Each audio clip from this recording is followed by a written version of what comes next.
നമസ്കാരം. അൻസിബ ഹസനെ പോലൊരു വ്യക്തി, അദ്ദേഹത്തിന്റെ ദൃശ്യം 3 ഇപ്പോഴും തിയേറ്ററുകളിൽ ഓടിക്കൊണ്ടിരിക്കുകയാണ്. അതിന്റെ സക്സസ് ആഘോഷിക്കാനോ ഒന്നും പറ്റാതെ നിൽക്കുന്ന ഒരു മാനസികാവസ്ഥയിലാണ് അൻസിബ നിലവിൽ നിൽക്കുന്നത്. അൻസിബ മാധ്യമങ്ങൾക്ക് മുന്നിൽ വന്ന് ഒരു തുറന്ന പരാതിയുമായി എത്തുകയാണ് നടൻ ടിനി ടോമിനെതിരെ. ടിനി ടോം തന്നെ ജിഹാദി എന്ന് വിളിച്ചു, മറ്റുള്ളവരുമായിട്ട് അവിഹിത ബന്ധം സ്ഥാപിച്ചു, ഒരു വ്യാജ പരാതി വരെ കൊടുക്കാനുള്ള രീതിയിലേക്ക് മാറി. ഇതെല്ലാമായി ബന്ധപ്പെട്ട് അൻസിബ ഹസൻ മാധ്യമങ്ങളോട് തുറന്നു പറയുന്ന ഒരു പശ്ചാത്തലമുണ്ടായി. എന്നിട്ട് നമ്മൾ എന്താണ് കാണുന്നത്? അൻസിബ ഹസനെതിരെ വ്യാപകമായ ആക്രമണം അമ്മ സംഘടനയ്ക്കുള്ളിൽ തന്നെ ഉണ്ടാകുന്നില്ലേ? അമ്മ സംഘടനയിൽ നിന്ന് ടിനി ടോം പറയുന്നു താൻ അങ്ങനെ ചെയ്തിട്ടില്ല. ടിനി ടോമിന് അടുത്തുണ്ടായിരുന്ന പ്രിയങ്ക ഉൾപ്പെടെ പറയുന്നു അൻസിബ അങ്ങനെ പറയുന്നതിൻ്റെ നിജസ്ഥിതി എന്താണെന്ന് മനസ്സിലാവുന്നില്ല. ടിനി ടോമിനെ ഞങ്ങൾ പൂർണ്ണമായും പിന്തുണയ്ക്കുന്നു, ടിനി അങ്ങനെ ചെയ്യില്ല എന്നുള്ളത് അങ്ങ് പറയാം. ഒരു സ്ത്രീയെ മറ്റൊരു സ്ത്രീയുടെ വാക്കുകൾ കൃത്യമായിട്ടും അങ്ങ് അടച്ചാക്ഷേപിക്കുന്ന രീതിയിലേക്ക് കാര്യങ്ങൾ മാറുകയാണ്. അവിടെ കൊണ്ട് അവസാനിക്കുന്നുണ്ടോ? ഇല്ല.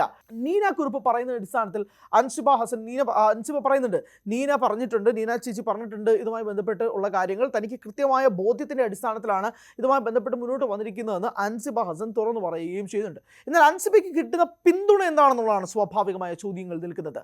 നടൻ കൃഷ്ണ ഉൾപ്പെടെ ഉള്ളവർ ഇപ്പോൾ ചില മാധ്യമങ്ങൾക്ക് മുന്നിൽ വന്ന് അൻസിബയ്ക്ക് വേണ്ടി തുറന്നു പറയുന്നുണ്ടെങ്കിൽ പോലും അമ്മയുടെ നിലവിലത്തെ പ്രസിഡന്റായ ശ്വേതാ മേനോന്റെ വാക്കുകൾ എന്താണ്? ശ്വേതാ മേനോൻ പറയുന്നത് തനിക്ക് ഇതുമായി ബന്ധപ്പെട്ടുള്ള കാര്യങ്ങൾക്കൊന്നും തന്നെ അറിവില്ല. അൻസിബ ഒരു പരാതിയുമായിട്ട് രംഗത്തെത്തിയപ്പോൾ അൻസിബയോട് ശ്വേത പറയുന്നത് ഇത് അമ്മയിലുമായി ബന്ധപ്പെട്ട് നിൽക്കുന്ന കാര്യങ്ങളല്ല, ഇതൊരു പേഴ്സണൽ ഇഷ്യൂ ആണ്, അത് അമ്മയിൽ സംസാരിക്കാൻ കഴിയില്ല എന്ന് ശ്വേതാ മേനോൻ അന്ന് പറഞ്ഞിരുന്നു. അതുകൊണ്ട് തന്നെ ഈ പുതിയ പ്രശ്നവുമായി ബന്ധപ്പെട്ട് അമ്മയിലേക്ക് പരാതി പോയിട്ടില്ല എന്നാണ് അൻസിബ പറയുന്നത്. അതായത് തനിക്ക് അവിടെ ഒരു വിശ്വാസ്യതയില്ല. അൻസിബ പറയുന്ന പരാതി ഏറ്റെടുക്കാനോ അതുമായി ബന്ധപ്പെട്ട് ചർച്ച ചെയ്യാനോ പോലും നിലവിലെ അമ്മ സംഘടനയുടെ തലപ്പത്തിരിക്കുന്നവർ തയ്യാറാക്കാത്ത പക്ഷം താൻ എന്ത് പരാതിയുമായി മുന്നോട്ട് പോയാലും തനിക്ക് നീതി കിട്ടില്ല എന്നുള്ള സ്വാഭാവികമായ ചിന്തയാണ് അൻസിബയെ കൊണ്ട് ഈ നടപടിയിലേക്ക് പ്രേരിപ്പിച്ചിരിക്കുന്നത്. ശ്വേതാ മേനോൻ എന്ന വ്യക്തി പ്രസിഡന്റ് പറയുന്ന കാര്യം എന്താണ്? തനിക്കിപ്പോൾ നടക്കുന്ന കാര്യങ്ങളൊന്നും അറിയില്ല, കുറച്ച് നാളുകളായിട്ട് സെക്രട്ടറിയും ട്രഷററുമാണ് മുന്നോട്ട് കൊണ്ടുപോകുന്നതാണ്. ഒരു സംഘടനയുടെ തലപ്പത്തിരിക്കുന്ന പ്രസിഡന്റ് സ്ഥാനത്ത് നിൽക്കുന്ന ശ്വേതാ മേനോന്റെ വാക്കുകളാണ് പറയുന്നത്. എന്ത് ഇമ്മച്വർ ആയിട്ടുള്ള വാക്കുകളാണെന്ന് ആലോചിച്ച് ചോദിക്കുക. അതായത് തനിക്കിവിടെ നടക്കുന്ന ഒന്നും അറിയില്ല, സെക്രട്ടറിയും ട്രഷററും പറയുന്ന വാക്ക് അവരാണ് മുന്നോട്ട് നയിക്കുന്നത്, ഈ സംഘടനയുടെ പ്രസിഡന്റാണ് പറയുന്നത്. ഇപ്പോൾ ദല്ലാൽ നന്ദകുമാറുമായി ബന്ധപ്പെട്ട് ഇപ്പോൾ നടത്തുന്ന ഈ സ്പോൺസർഷിപ്പ് തർക്കത്തിൽ നേരിട്ടിടപെട്ടിരിക്കുന്നത് ശ്വേതാ മേനോന്റെ ഏറ്റവും അടുത്ത ആളാണ്. അവിടെ നിന്നുകൊണ്ടാണ് 30 ലക്ഷം കൈമാറിയിരിക്കുന്നത്. ഇനി 45 ലക്ഷത്തിൻ്റെ കണക്ക് കൂടി ബന്ധപ്പെട്ട് നിൽക്കുന്ന ചർച്ചകൾ ഒരു ഭാഗത്ത് നിൽക്കുന്നുണ്ട്. എന്തിനാണ് അങ്ങനെ ഒരു ആവശ്യവുമായി ബന്ധപ്പെട്ട് അൻസിബ ഹസൻ മുന്നോട്ട് വരുമ്പോഴാണ് തന്നെ ജിഹാദി എന്ന പരാമർശം വിളിക്കുക, മതപരിവർത്തനവുമായി ബന്ധപ്പെട്ടുള്ള ആക്ഷേപങ്ങൾ ഉന്നയിക്കുന്ന ഒരു സാഹചര്യത്തിലേക്ക് കാര്യങ്ങൾ നീങ്ങുന്നത്? ഓർക്കുക, സ്ത്രീകൾക്ക് വേണ്ടി സംസാരിക്കാനും സ്ത്രീകൾ മുന്നോട്ട് വരട്ടെ എന്ന് പറയുന്ന ഒരു സംഘടന, അങ്ങനെ വന്നൊരു സംഘടന അമ്മയുടെ തലപ്പത്തിൽ മുഴുവനായി അഴിച്ചുപണി നടന്നപ്പോഴേക്കും എല്ലാ അംഗങ്ങളും കൈയടിച്ച് സ്വീകരിച്ച് കൃത്യം 1 വർഷം തികയുന്നതിന് മുമ്പാണ് ഇതുപോലുള്ള സംഭവങ്ങൾ നടക്കുന്നതെന്ന് കൂടി മനസ്സിലാക്കിയത്. ആദ്യത്തെ ഇൻസിഡൻസ് അല്ല. അതായത് ഇതിന് മുമ്പ് ഉഷാ ഹസീന തന്നെ പറയുന്നൊരു വാചകം, അൻസിബയ്ക്ക് ഇതിന് മുമ്പും ഒരുപാട് വട്ടം അൻസിബ കരഞ്ഞിട്ടുണ്ട്, ഇതുമായി ബന്ധപ്പെട്ടുള്ള പല പ്രശ്നങ്ങൾ നേരിടേണ്ടി വന്നിട്ടുണ്ട്, രാജിക്ക് വേണ്ടി അൻസിബ ഒരുപാട് വട്ടം തയ്യാറായി നിന്നിട്ടുമുണ്ട്. അപ്പോഴൊക്കെ ഇതേ രീതിയിലുള്ള നടപടിയാണ് അൻസിബയ്ക്കെതിരെ വന്നിട്ടുള്ളത്. കൃത്യമായി അടച്ചാക്ഷേപിക്കുന്ന രീതിയിലേക്ക്. എന്താ ലക്ഷ്മിപ്രിയ പറഞ്ഞത്? ലക്ഷ്മിപ്രിയ പറഞ്ഞതാണ് ടിനി ടോം അങ്ങനെ ചെയ്യില്ല എന്നുള്ളത് തന്നെയല്ലേ പറഞ്ഞത്? അതായത് ടിനി ടോം അങ്ങനെ ചെയ്യില്ല എന്ന് ലക്ഷ്മിപ്രിയയുടെ POVയിലും ചിലരുടെ POVയിലും തോന്നിയിരിക്കാം. അത് എല്ലാവരിലേക്കും ആപ്ലിക്കബിൾ ആകും, അല്ലെങ്കിൽ എല്ലാവർക്കും അതേ രീതിയിലാണ് സംഭവിക്കുക എന്നത് എങ്ങനെയാണ് പറയുക? ഒരു അന്വേഷണത്തിന് തയ്യാറാകണ്ടേ? ആഭ്യന്തരമായിട്ട് എന്തെങ്കിലും അന്വേഷണം സംഭവിക്കണ്ടേ? എന്തെങ്കിലും ഉണ്ടായിട്ടുണ്ടോ? ഇല്ല, അങ്ങനെ ഒന്നും നടക്കുന്നില്ല. ഇവിടെ കൃത്യമായി മാധ്യമങ്ങൾക്ക് മുന്നിൽ വന്ന് 2 ചേരികളും 3 ചേരികളുമായി തിരിഞ്ഞിട്ട് ഡയറക്റ്റ് അറ്റാക്കിങ്ങുകൾ സംഭവിച്ചുകൊണ്ടേയിരിക്കുകയല്ലേ. ഈ അമ്മ സംഘടനയിൽ തന്നെ ഏറ്റവും പ്രധാനപ്പെട്ട മറ്റൊരു കാര്യം പറയട്ടെ, മുതിർന്ന താരങ്ങൾ ആരും മിണ്ടുന്നില്ല എന്നുള്ളതാണ്. മുതിർന്ന താരങ്ങൾ ഇതുമായി ബന്ധപ്പെട്ട് ഒന്നും സംസാരിക്കുന്നില്ല. അടുത്ത മാസം 21-ാം തീയതി ജനറൽ ബോഡി ഉണ്ട്, അവിടെയാണല്ലോ അമ്മയുടെ കോടതി, അവിടെ വെച്ച് സംസാരിക്കാം എന്നൊക്കെയാണ് പറയുന്നത്. മുതിർന്ന താരങ്ങൾ ആരും ഇതുമായി ബന്ധപ്പെട്ട് ഒരു തരത്തിലുള്ള ചർച്ചകൾക്ക് തയ്യാറാകുന്നില്ല. പുതിയ സംഘടനയുടെ തലപ്പത്തുള്ളവരുണ്ടല്ലോ, അവർ നയിക്കട്ടെ എന്നുള്ളതാണ്. എന്നാൽ മറുവിഭാഗം ആളുകളുണ്ട് കേട്ടോ. മാലാ പാർവതി ഉള്ളവർ എന്താ പറയുന്നത്? മാലാ പാർവതി പറയുന്നത് ഇതുമായി ബന്ധപ്പെട്ട് തനിക്ക് നാണക്കേടുണ്ടാകുന്നു എന്നുള്ളതാണ്. അതിൽ പറഞ്ഞതിൽ, അല്ലെങ്കിൽ സ്ത്രീകൾ തലപ്പത്ത് വരട്ടെ, അവർ നയിക്കട്ടെ എന്ന് താങ്കൾ പറഞ്ഞതിൽ തനിക്ക് തന്നെ ഇപ്പോൾ ഭയങ്കരമായ മോശം തോന്നുന്നത് എന്നാണ് മാലാ പാർവതി പറയുന്നത്. അതായത് പലരുടെയും ആഗ്രഹമായിരുന്നു ഇങ്ങനൊരു തലപ്പത്ത് ഇങ്ങനൊരു മാറ്റങ്ങൾ വരണം. അത് നല്ല ഉദ്ദേശത്തോടു കൂടിയുള്ള മാറ്റങ്ങളായിരുന്നു കേട്ടോ. ആ നല്ല ഉദ്ദേശത്തോടു കൂടി മാറ്റങ്ങൾ വരുമ്പോൾ അതിലൊരു അഴിച്ചുപണി സംഭവിക്കുമ്പോൾ മൊത്തത്തിൽ അമ്മയ്ക്കുണ്ടായിരുന്ന ചീത്തപ്പേര് ഹേമ കമ്മിറ്റി വിഷയവുമായി ബന്ധപ്പെട്ട അന്ന് അമ്മയ്ക്കുണ്ടായിരുന്ന ഒരു വലിയ നാണക്കേടുണ്ടായിരുന്നു. ആ നാണക്കേടിൽ നിന്നും മാറ്റി നിർത്താൻ സ്ത്രീകൾ തലപ്പത്ത് വന്നാൽ അതിന് ശാശ്വതമായ പരിഹാരം ഉണ്ടാകുമെന്ന് കരുതിയിരുന്ന പല അമ്മയിലെ അംഗങ്ങളുമുണ്ട്. അവർക്കൊക്കെ കിട്ടിയ ഏറ്റവും വലിയ തിരിച്ചടിയാണ് ഇപ്പോൾ സംഭവിച്ചുകൊണ്ടിരിക്കുന്ന കാര്യങ്ങളെന്ന് പറയേണ്ടി വരും. ശ്വേതാ മേനോൻ വേറൊരു കാര്യം കൂടി പറയുന്നുണ്ട്. ശ്വേതാ മേനോൻ പറയുന്നത് എന്താണ്? അതായത് അമ്മയ്ക്കെതിരെ അല്ലെങ്കിൽ തലപ്പത്ത് സ്ത്രീകൾ വന്നാൽ അവർക്ക് നയിക്കാൻ കഴിയില്ല എന്നൊരു നറേറ്റീവ് സൃഷ്ടിക്കപ്പെടാൻ വേണ്ടി ബോധപൂർവമായ ശ്രമങ്ങൾ നടക്കുന്നുണ്ടെന്നുള്ളതാണ്. അൻസിബ ഹസനെതിരെയും ശ്വേത തുറന്നു പറയുന്നുണ്ട് കേട്ടോ. അൻസിബയ്ക്കെതിരെ പറയുന്നത് എന്താണ്? ശ്വേത പറയുന്നത് അൻസിബയ്ക്ക് ഇത് അമ്മയിൽ വന്ന് സംസാരിച്ചാൽ പോരെ, എന്തിനാണ് മാധ്യമങ്ങൾക്ക് മുന്നിൽ വന്ന് ഈ പ്രശ്നം വഷളാക്കുകയും അമ്മയ്ക്കൊരു ചീത്തപ്പേരുണ്ടാക്കുകയും ചെയ്യുന്നുള്ളതാണ്. അവിടെയാണ് അൻസിബയുടെ വാക്കുകൾ നമുക്ക് നോക്കേണ്ടത്. അൻസിബ ഇതുമായി ബന്ധപ്പെട്ട് വേറൊരു പരാതികളും മറ്റു പല രീതിയിലും അമ്മയുമായിട്ട് സംസാരിക്കാൻ ശ്രമിക്കുമ്പോൾ പോലും കൃത്യമായൊരു മറുപടി തലപ്പത്ത് നിന്നും കിട്ടുന്നില്ല. അങ്ങനെ തലപ്പത്ത് നിന്ന് കിട്ടാത്ത പക്ഷം അമ്മയിലെ ഒരു മെമ്പർ, പ്രത്യേകിച്ച് ഒരു എക്സിക്യൂട്ടീവ് മെമ്പർ എന്ന രീതിയിൽ നിന്നിരുന്ന അൻസിബയ്ക്ക് ഒരു നീതി കിട്ടുന്നില്ല എന്ന് മനസ്സിലാകുമ്പോഴേക്കും സ്വാഭാവികമായിട്ട് പുറത്തേക്ക് പോകും. ആഭ്യന്തരമായിട്ട് തീർക്കേണ്ടിയിരുന്ന പ്രശ്നങ്ങൾ ആഭ്യന്തരമായി തീർക്കാൻ കഴിയാതെ വരുമ്പോഴാണ് പുറത്തേക്ക് നീങ്ങുന്നത്. അത് ഇവിടെയും അൻസിബ ചെയ്തിട്ടുള്ളൂ. തന്നെ വ്യക്തിപരമായി ടാർണിഷ് ചെയ്യുക, ടാറടിച്ച് കാണിക്കുക, മോശമായ രീതിയിൽ പറയുക, മതപരിവർത്തനം നടത്തുന്ന ആരോപണം നടത്തുക, അവിഹിത ബന്ധങ്ങൾ പലരുമായി ഉണ്ടാക്കുക എന്ന് പറയുമ്പോൾ ഒരു സ്ത്രീക്ക് അത് എത്രമാത്രം കേട്ടുകൊണ്ടിരിക്കാൻ കഴിയുമെന്നാണ് പറയുന്നത്. അൻസിബയെ പോലൊരു വ്യക്തി സ്വാഭാവികമായിട്ടും ഉള്ളിൽ നിന്നും തോന്നാതെ കൃത്യമായിട്ട് കാര്യങ്ങളില്ലാതെ ഇത് നടക്കില്ല. അല്ലെങ്കിൽ അൻസിബ ഇങ്ങനോട് തുറന്ന് പറയേണ്ട ഒരു സാഹചര്യം ഉണ്ടാവില്ല. ഒന്നാമത് അൻസിബയും കൂടി മുന്നിട്ട് നിന്നൊരു സംഘടനയും കൂടിയില്ലേ അമ്മ. സ്വാഭാവികമായിട്ട് അൻസിബ തന്നെ പുറത്ത് പറയുമ്പോഴേക്കും അൻസിബ ഉൾപ്പെടെയുള്ള അവിടെ പ്രധാനപ്പെട്ട ആളുകൾക്ക് ഉൾപ്പെടെ അതിന് ആക്ഷേപങ്ങൾ വരികയല്ലേ. അപ്പോൾ അതല്ല സാഹചര്യം. ഒരു സ്ത്രീ ഒരു ആരോപണം ഉന്നയിക്കുമ്പോൾ, ഒരു സ്ത്രീ കൃത്യമായി മറ്റൊരാൾക്കെതിരെ ഒരു ആരോപണം ഉന്നയിക്കുമ്പോൾ അത് നിഷ്കരണം തള്ളിക്കളയുക, അതങ്ങനെയല്ല എന്ന് വാദിക്കേണ്ട സാഹചര്യം ഇവിടെ ആർക്കാണുള്ളത്? ആരാണ് ഇങ്ങനെ ഫോഴ്സ് ചെയ്തുകൊണ്ട് ഇതെല്ലാം വ്യാജമാണ്, ഇത് കെട്ടിച്ചമച്ചതാണ്, അല്ലെങ്കിൽ അൻസിബയ്ക്ക് മറ്റെന്തോ ലക്ഷ്യങ്ങളുണ്ട്, ദുരുദ്ദേശങ്ങളുണ്ട് എന്നൊക്കെ ചിന്തിക്കേണ്ട ആവശ്യം എന്താണ് ഇവിടെ? അമ്മ വീണ്ടും അവരുടെ കരിനിഴൽ ഉണ്ടായിരുന്നത് വീണ്ടും മാറ്റിയെടുത്ത് പുതുതേക്ക് വരാൻ ശ്രമിക്കുകയാണെങ്കിൽ അവിടെ ശബ്ദമില്ലാണ്ടാക്കുക, അവരെ അടച്ചു നിർത്താൻ ശ്രമിക്കുക. അങ്ങനെയൊന്നുമില്ല, ഞങ്ങൾക്ക് അയാളെ വിശ്വാസമാണ്, അതുകൊണ്ട് നിങ്ങൾ പറയുന്നൊന്നും ഞങ്ങൾ കേൾക്കില്ല എന്ന് പറയുന്ന ഒരു നറേറ്റീവ് സൃഷ്ടിച്ചെടുക്കുന്നത് തന്നെയാണ് അമ്മ ഇവിടെ ചെയ്തിരിക്കുന്നതും. അതുകൊണ്ട് തന്നെയാണ് അൻസിബയ്ക്ക് പുറത്തിറങ്ങി വന്ന് സംസാരിക്കേണ്ട സാഹചര്യവും ഉണ്ടായത്. ഇപ്പം നീന കുറുപ്പിനോട് മാധ്യമങ്ങളോട് സംസാരിച്ചപ്പോൾ നീന എന്താ പറയുന്നത്? നീന പറയുന്ന ഒരു കാര്യം, ലക്ഷ്മിപ്രിയ ടിനി ടോമിനെതിരെ പറഞ്ഞ ഒരു ഓഡിയോ സന്ദേശം തൻ്റെ കയ്യിലുണ്ട്. ആ ഒരു ഓഡിയോ ക്ലിപ്പ് തൻ്റെ കയ്യിലുണ്ട്. ആ ഓഡിയോ ക്ലിപ്പ് ലക്ഷ്മിപ്രിയയും കൂടി അനുവദിച്ചാൽ ഞാനത് പുറത്തേക്ക് വിടുമെന്നാണ് പറയുന്നത്. അതായത് ടിനി ടോമിനെതിരെ വ്യക്തമായ രീതിയിലുള്ള ഒരു എവിഡൻസ് നീന കുറുപ്പിൻ്റെ കൈവശമുണ്ട്. ആ ഓഡിയോ ക്ലിപ്പ് ഉണ്ട് എന്നത് കൂടി പറയുന്നു. ഡിസിപ്ലിനറി കമ്മിറ്റിയുടെ മുമ്പിൽ തനിക്കിത് കേൾപ്പിക്കേണ്ടി വന്നു, പക്ഷെ താൻ ആ ഓഡിയോ ആർക്കും ഫോർവേഡ് ചെയ്തിട്ടില്ല എന്നതും കൂടിയാണ് നീന കുറുപ്പ് പറയുന്നത്. സോ ഇതുപോലെ അമ്മയിൽ ഒരുപാട് പ്രശ്നങ്ങൾ നിൽക്കുന്നുണ്ട്. അതിനിടയിലാണ് പ്രസിഡന്റ് കൈ കഴുകുന്ന പോലെ ഒരു വാക്ക് പറയുന്നത്. തനിക്കറിയില്ല, സെക്രട്ടറിയും ട്രഷററും കൂടിയാണ് കുറച്ച് നാളായിട്ട് ഇത് മുന്നോട്ട് പോയിക്കൊണ്ടിരിക്കുന്നതെന്ന് പറയുന്നത്. കഴിഞ്ഞ ദിവസം ശ്വേതാ മേനോൻ പറഞ്ഞ കാര്യം ഇതാണ്. അൻസിബ ഇതുമായി ബന്ധപ്പെട്ടൊരു മെയിൽ അയച്ചിരുന്നു, അത് എവിടെയോ പോയി, അത് ആരോ ഇറേസ് ചെയ്തു എന്നാണ് പ്രസിഡന്റ് പറയുന്നത്. ഇതെന്താണിത്? ഇത് അമ്മ പോലൊരു സംഘടനയിൽ, ഇത്രയും താരങ്ങൾ ഉണ്ടാകുന്ന സംഘടനയ്ക്ക് അവിടെ ഇടയിൽ നടക്കുന്ന ആഭ്യന്തരമായ പ്രശ്നങ്ങൾ സോൾവ് ചെയ്യാൻ അതിൻ്റെ തലപ്പത്തിരിക്കുന്നവർക്ക് കഴിയുന്നില്ലെങ്കിൽ പിന്നെ എന്തിനാണ് ഈ സംഘടന? ആ സംഘടനയുടെ ആവശ്യമില്ല. ഈ താരങ്ങളുമായി ബന്ധപ്പെട്ട് ജനങ്ങളെല്ലാവരും താരങ്ങൾക്ക് മേൽ നിൽക്കുന്നുണ്ട്. അമ്മയിൽ നടക്കുന്ന എന്ത് ചെറിയ കാര്യമാണെങ്കിൽ പോലും ആളുകൾ നോട്ട് ചെയ്തിരുന്നൊരു പശ്ചാത്തലം കൂടിയുണ്ട്. അവിടെ ഇത്രയും വലിയ പ്രശ്നങ്ങൾ നടക്കുകയാണ്. അവിടെ ജിഹാദി പരാമർശം നടക്കുകയാണ്. ഒരു സ്ത്രീക്ക് നേരെ ഒരു ജിഹാദി പരാമർശം നടക്കുന്നു. മതപരിവർത്തന ഇഷ്യൂസ് നടക്കുന്നു. അവിഹിത ബന്ധ കഥകൾ നടക്കുന്നു.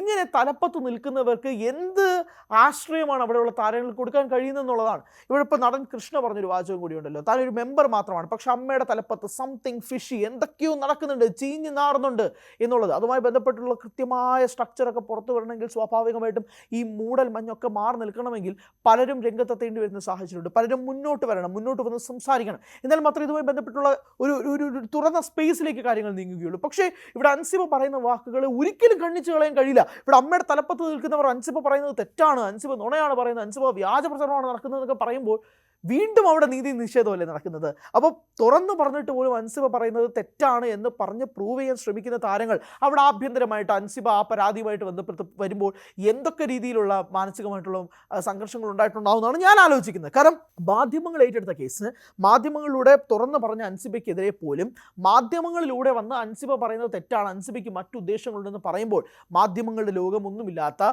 ഒരു എക്സിക്യൂട്ടീവ് കമ്മിറ്റി മാത്രമായിട്ട് നിൽക്കുന്ന കുറച്ച് പേരുടെ അൻസിബ ഈ പരാതി ഉന്നയിക്കുമ്പോൾ അൻസിബയ്ക്ക് എന്ത് ട്രീറ്റ്മെന്റ് ആയിരിക്കും കിട്ടുക എന്നുള്ള സാമാന്യ ചിന്താഗതിയിൽ, ബോധത്തിൽ നമുക്ക് ചിന്തിച്ചൂടെ? അവിടെ നിന്നുകൊണ്ടാണ് ഈ ഇഷ്യൂസ് നമുക്ക് സംസാരിക്കേണ്ടി വരുന്നത്. അതായത് ഒരു പരാതിയുമായി മുന്നോട്ട് വരുമ്പോൾ തനിക്ക് ഫേവറബിൾ ആയിട്ട് നിൽക്കുന്ന കുറച്ച് വ്യക്തികൾ ആ പരാതിയുടെ പ്രതിസ്ഥാനത്ത് നിൽക്കുന്നുണ്ടെങ്കിൽ അവരെ ചേർത്ത് പിടിക്കാൻ വേണ്ടിയിട്ട് എന്തിനാണ് ഈ വാശി? അതാണല്ലോ ഈ ചോദ്യം. എന്തിനാണ് ഈ വാശി? സ്ത്രീകൾക്ക് വേണ്ടി സ്ത്രീകൾ പോലും സംസാരിക്കുന്നില്ല എങ്കിൽ പിന്നെ ആര് സംസാരിക്കാനാണെന്നുള്ള സ്വാഭാവികമായി ചോദ്യം നിൽക്കുകയല്ലേ? എന്തുകൊണ്ട് സംസാരിക്കുന്നില്ല? എന്തുകൊണ്ടാണ് അൻസിബയുടെ പരാതിക്ക് ഒരു വാലിഡേഷൻ കിട്ടാത്തത്? എന്തുകൊണ്ടാണ് അതിന് പേരിൽ ഒരു അന്വേഷണം വരാത്തത്? എന്തുകൊണ്ടാണ് നിങ്ങൾക്ക് ടിനി ടോമിനെ പ്രൊട്ടക്ട് ചെയ്യണമെന്ന് ഇത്ര വാശി എന്നാണ് ഇരിക്കുന്നത്? ഇഫ് അങ്ങനെ ഒരു സംഭവം നടന്നിട്ടുണ്ടെങ്കിൽ ഈ പ്രൊട്ടക്ട് ചെയ്ത ഒരു ടിനി ടോമിനെതിരെ എത്ര അളവിൽ സംസാരിക്കുമെന്നൊരു ചോദ്യം കൂടെ നിൽക്കുകയല്ലേ. ടിനീനെ ഞങ്ങൾക്കറിയാം, ടിനി ഞങ്ങൾക്ക് വർഷങ്ങളായിട്ട് അറിയാം, അതുകൊണ്ട് ടിനി അങ്ങനെ ചെയ്യില്ല. എന്താണത്? ടിനിനെ ഞങ്ങൾക്ക് വർഷങ്ങളായിട്ട് അറിയാവുള്ളൂ, ടിനി അങ്ങനെ ചെയ്യില്ല എന്നുള്ള ഒരു ചാപ്പകുത്തൽ എന്തിനാണ് ഇത്ര വലിയ കാരണങ്ങളായിട്ട് നടത്തുന്നത്? സ്വാഭാവികമായിട്ടും ഇവിടെ ആർക്കൊക്കെയോ വേണ്ടി, എന്തൊക്കെയോ വേണ്ടി, എന്തിനൊക്കെയോ വേണ്ടിയിട്ട് നടത്തുന്ന ചില കാര്യങ്ങളായിട്ട് പുറത്തു നിന്ന് ജനങ്ങൾക്ക് തോന്നുകയുള്ളൂ. പിന്നെ വേറൊരു കാര്യം, ഈ അമ്മ സംഘടന ഇപ്പോൾ ഒരു കോമഡി രീതിയിലാണ് ആളുകൾ പോലും കാണുന്നത്. എന്തൊക്കെയോ നടക്കുന്നു, ആർക്കൊക്കെയോ വേണ്ടി എന്തൊക്കെയോ ചെയ്യുന്നു എന്നുള്ള രീതിയിൽ വരെ ആളുകളുടെ നെറേറ്റീവിലേക്ക് മാറിയിട്ടുണ്ട്. അതിപ്പോൾ ഹേമ കമ്മിറ്റി ഇഷ്യൂ ആയിട്ട് ബന്ധപ്പെട്ട് മാത്രം വന്നതല്ല, തലപ്പത്ത് നിൽക്കുന്ന ആളുകൾക്ക് ഉണ്ടാകുന്ന ഇതെങ്ങനെ മുന്നോട്ട് കൊണ്ടുപോകണമെന്ന് അറിയാത്ത രീതിയിലുള്ളൊരു പ്രശ്നം, ഒരു പ്രതിസന്ധിയിലൂടെയാണ് മുന്നോട്ട് പോകുന്നത്. എന്തിനാണ് ഇങ്ങനെ സംഭവിക്കുന്നത്? എന്തിൻ്റെ കാരണവശാലാണ് ഇത് നടക്കുന്നത്? എന്തിനാണ് പരാതി പറയാൻ വരുന്ന ഒരു സ്ത്രീയെ നിങ്ങൾ അടച്ചാക്ഷേപിക്കുന്നത്? അതിപ്പോൾ അമ്മ സംഘടനയിൽ മാത്രമല്ല, എവിടെയാണെങ്കിലും ശരി, ആ പരാതിക്ക് അതിൻ്റെതായ ഗൗരവം പോലും കൊടുക്കാൻ തയ്യാറാകുന്നില്ല എന്നത് പറയുമ്പോഴാണ് ഇത് ഭയങ്കര നാണക്കേടിലേക്ക് ഈ സംഘടന നീങ്ങുന്നത്. അവിടെയാണ് ജനങ്ങൾക്കിടയിലും ഈ രോഷം ഉണ്ടാകുന്നത്. അൻസിബയ്ക്ക് എന്താണ് പ്രൊട്ടക്ഷൻ? അൻസിബ രാജിവെച്ചിട്ട് പുറത്തിറങ്ങി കഴിഞ്ഞാൽ പോലും ആ പരാതി സ്റ്റിൽ സ്റ്റേ സ്ട്രോങ്. ആ പരാതിക്ക് ഒരു തരത്തിലുമുള്ളൊരു മറുപടി കൊടുക്കാനല്ല ഈ തലപ്പത്തുള്ളവർ നിൽക്കുന്നത്. അവർ പ്രതിസ്ഥാനത്തുള്ളവരെ സംരക്ഷിക്കാനാണ് നിൽക്കുന്നത്. അവിടെയാണ് ഈ പ്രധാനപ്പെട്ട പ്രശ്നങ്ങളും ചോദ്യങ്ങളും നിൽക്കേണ്ടി വരുന്നതും അൻസിബയുടെ പോയിന്റും പരാതികളും വാലിഡേഷനോടുകൂടി തന്നെ ജനങ്ങൾ ഏറ്റെടുക്കുന്ന ഒരു സാഹചര്യത്തിലേക്ക് നിൽക്കുന്നത്. കാരണം അൻസിബ വളരെ ക്ലാരിറ്റിയോടുകൂടിയാണ് മാധ്യമങ്ങളോട് വന്ന് പറഞ്ഞത്. അൻസിബ ക്ലിയർ കട്ടായിട്ടാണ് അവർക്ക് നേരിടേണ്ടി വന്ന പ്രതിസന്ധികളും പ്രശ്നങ്ങളും ഇതാണ് എന്ന് മാധ്യമങ്ങൾക്ക് മുന്നിൽ വന്ന് തുറന്നു പറഞ്ഞത്. വളരെ ക്ലാരിറ്റിയോടുകൂടിയാണ്. കേട്ട ഒരു ജനതയ്ക്ക് പോലും എന്താണ് ഒരു ക്വസ്റ്റ്യൻ മാർക്ക് എന്നുള്ള രീതിയിൽ അൻസിബയുടെ ഭാഗത്തുനിന്ന് ഒരു ചോദ്യം ഉണ്ടായില്ല. കാരണം അവരെല്ലാ രീതിയിലും വിശദീകരിച്ച് കഴിഞ്ഞിരിക്കുന്നു. ഇപ്പോഴും ക്ലാരിറ്റി കിട്ടാത്തത് അമ്മയുടെ തലപ്പത്തുള്ളവരാണ്. അവരിപ്പോഴും ചിന്തിക്കുന്നത് ഞങ്ങളെ കുറ്റം പറയാൻ വേണ്ടിയിട്ടാണ്. അൻസിബയെ പോലൊരു വ്യക്തി, നിങ്ങളുടെ അവിടെ എക്സിക്യൂട്ടീവ് കമ്മിറ്റിയിൽ ഉണ്ടായിരുന്ന ഒരു വ്യക്തി ഒരു പരാതിയുമായിട്ട് വന്നപ്പോൾ പോലും അതിൻ്റെ കാര്യഗൗരവം മനസ്സിലാക്കിക്കൊണ്ട് നിങ്ങൾക്ക് മുന്നോട്ട് പോകാൻ കഴിഞ്ഞിട്ടില്ലെങ്കിൽ അതൊരു ഫെയിലിയറാണ്, അതൊരു പവർ ഫെയിലിയറാണ്. അമ്മ എന്ന സംഘടനയുടെ പവർ ഫെയിലിയറാണ്. അതുകൊണ്ടായിരിക്കാം ഒരു പക്ഷേ മുതിർന്ന താരങ്ങൾ ആരും ഈ വിഷയവുമായി ബന്ധപ്പെട്ട് പ്രതികരിക്കുന്നില്ല. ഒരു പക്ഷേ അടുത്ത മാസം 21-ാം തീയതി അമ്മയുടെ ജനറൽ ബോഡി യോഗത്തിൽ മുതിർന്ന താരങ്ങൾ പ്രതികരിച്ചേക്കാം. പക്ഷേ ജനങ്ങളുടെ മുന്നിൽ, സമൂഹത്തിന് മുന്നിൽ നിൽക്കുന്ന ഈ ഒരു കേസുമായി ബന്ധപ്പെട്ട് മുതിർന്ന താരങ്ങൾക്ക് സംസാരിക്കാം. പക്ഷേ അവരും മൗനമാണ് പാലിക്കുന്നത്. എന്തൊക്കെ നടന്നു? മോഹൻലാൽ പ്രസിഡന്റ് സ്ഥാനം ഏറ്റെടുത്തതിനു ശേഷം മോഹൻലാൽ മാറി നിന്നില്ലേ? ഇല്ലേ? ഇന്നസെന്റ് പ്രസിഡന്റായിരുന്നു നിന്ന സമയത്തും ഇടവേള ബാബു ജനറൽ സെക്രട്ടറി ആയിട്ട് നിന്ന സമയത്തും ഒക്കെ തന്നെ ഈ അമ്മ മുന്നോട്ട് പോയിട്ടുണ്ട്. പ്രതിസന്ധികൾ, പ്രശ്നങ്ങളും ഉണ്ടായിട്ടുണ്ട്. അതുകൊണ്ട് ഇത് സ്ത്രീകൾ തലപ്പത്ത് വന്നതുകൊണ്ട് മാത്രമാണ് ഈ പ്രതിസന്ധികളും പ്രശ്നങ്ങളും ഉണ്ടായിട്ടുണ്ട് എന്നുള്ള നെറേറ്റീവ് തൽക്കാലം മാറ്റിവെക്കാം. പക്ഷേ ഒരു സ്ത്രീക്ക് അവിടെ പ്രശ്നങ്ങൾ നേരിടേണ്ടി വരുമ്പോൾ അത് ഏത് ഗൗരവത്തോടെ സ്വീകരിക്കണമെന്ന് അറിയാത്ത തലപ്പത്ത് നിൽക്കുന്നവരാണ് എന്നത് പറയാതിരിക്കാൻ കഴിയില്ല. അതുകൊണ്ടാണ് ശ്വേതാ മേനോൻ്റെ ആ വാക്ക്, തനിക്കൊന്നും അറിയില്ല, പ്രസിഡൻ്റായ തനിക്ക് കുറച്ച് നാളുകളായി അമ്മ സംഘടനയിൽ നടക്കുന്ന എന്താണെന്ന് അറിയില്ല എന്ന് പറയുന്നത് ഒരു സാധാരണ മെമ്പറോ എക്സിക്യൂട്ടീവ് കമ്മിറ്റിയിലെ ഒരാളോ അല്ല, ഏറ്റവും തലമുതിർന്ന ആളാണ്, പ്രസിഡൻ്റാണ് പറയുന്നത് അവിടെ എന്താണ് നടക്കുന്നതെന്ന് തനിക്ക് അറിയില്ല എന്നുള്ളത്. സ്പോൺസർഷിപ്പുമായി ബന്ധപ്പെട്ടുള്ള വിവാദത്തിൽ പോലും ശ്വേതാ മേനോൻ്റെ അടുത്ത് നിൽക്കുന്ന ആളുമായി ബന്ധപ്പെട്ടാണ് ആ റിപ്പോർട്ട് പുറത്തു വന്നിട്ടുണ്ട്. ആ ദല്ലാൽ നന്ദകുമാർ ആ റിപ്പോർട്ടേ പുറത്തു വന്നിട്ടുണ്ട്. അവിടെ പോലും ശ്വേതയ്ക്ക് ഒന്നും പറയാനില്ല, മറുപടിയില്ല. ഈ സാഹചര്യങ്ങളൊക്കെ ചൂണ്ടിക്കാണിക്കുമ്പോൾ അമ്മയിൽ നടക്കുന്ന പ്രതിസന്ധികൾ വളരെ ഗുരുതരമായി മുന്നോട്ട് പോകുന്നു.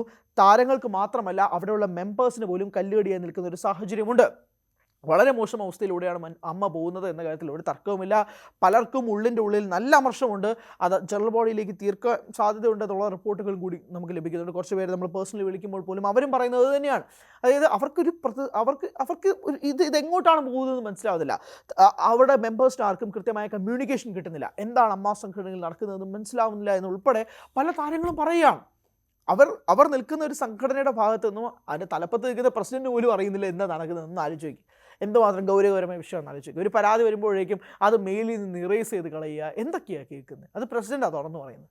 അപ്പോൾ അങ്ങനെ ഒരു സെക്യൂരിറ്റിയോ ഒരു തരത്തിലും മെമ്പേഴ്സിനെ കൂട്ടുപിടിച്ച് ഞങ്ങളുണ്ട് എന്ന് പറയാനൊരു സംഘടനയ്ക്ക് തയ്യാറാവുന്നില്ലെങ്കിൽ ആ സംഘടന അവിടെ തീർന്നു. അവിടെ ഒരു തരത്തിലുമുള്ള ശാശ്വതമായ പരിഹാരം കിട്ടുന്നില്ല എങ്കിൽ സ്വാഭാവികമായിട്ടും അൻസിബയെ പോലുള്ളവർ ഇനിയും പരാതിയുമായിട്ട് പുറം ലോകത്ത്, പുറം വേദിയിൽ, മാധ്യമങ്ങൾക്ക് മുന്നിൽ വന്ന് നീതി കിട്ടാൻ വേണ്ടി പോരാടും. കാരണം നീതി തൻ്റെ സംഘടനയിൽ നിന്ന് കിട്ടുന്നില്ല എന്ന് മനസ്സിലായി കഴിഞ്ഞാൽ പുറത്തേക്കിറങ്ങും. മാധ്യമങ്ങളുണ്ട്, കോടതിയുണ്ട്, പോലീസുണ്ട്, അവരിലേക്ക് ഇത് നീങ്ങും. അത് കഴിഞ്ഞ് ചോദ്യം ചെയ്യാൻ വേണ്ടി വരുമ്പോൾ ഈ പരാതി കൊടുത്ത ആൾക്കെതിരെ വീണ്ടും അധിക്ഷേപങ്ങൾ ഉയർത്തുക, ഇത് തെറ്റാണ്, ഇങ്ങനെ നടന്നിട്ടില്ല എന്ന് ഈ പിടിച്ച പിടിയിൽ നിന്ന് വിടാത്ത രീതിയിലുള്ള നടപടികളിലേക്ക് എന്ന് ഈ സംഘടന മാത്രമല്ല ഏത് സംഘടനയും മുന്നോട്ട് പോയാലും അന്ന് ഈ സംഘടന പിളരുമെന്ന കാര്യത്തിലും ഒരു തർക്കവുമില്ല. കൂടുതൽ വാർത്തകൾക്ക് news 18 Keralam YouTube channel subscribe ചെയ്യുക.